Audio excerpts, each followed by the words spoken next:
Je vais essayer d'être bref, Monsieur le Président. On est en début de séance, mais je vous invite à respecter scrupuleusement les temps de parole.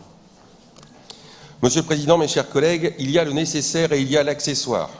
Les comités Théodule, les beaux documents réalisés tant pour satisfaire aux obligations que pour caler une armoire ou une chaise. Et puis il y a ceux qui nous engagent moralement.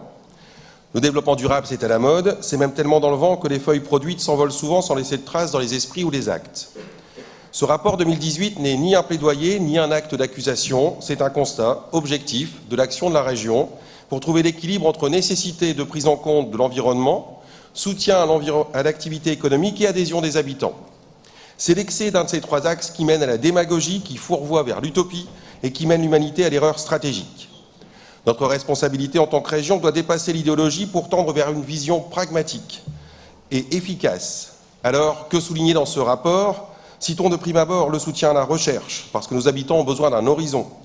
Elle ouvre des pistes sur la sobriété énergétique, l'économie circulaire et le potentiel solaire.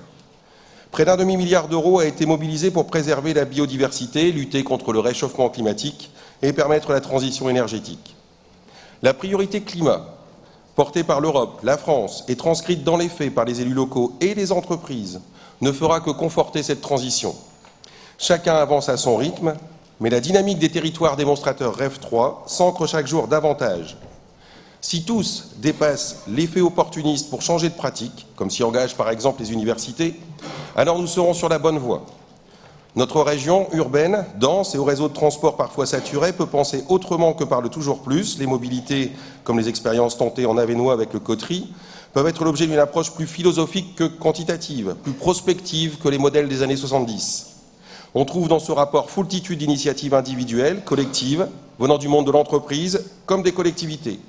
La région vient épauler, conforter ses avancées. Ce rapport prend acte de ce soutien, souligne les belles idées. Face aux défis, aux angoisses, faisons confiance à l'homme, car l'idée de l'avenir est plus féconde que l'avenir lui-même. Je vous remercie. Merci beaucoup. Monsieur Carré, vous avez la parole. Sans limite.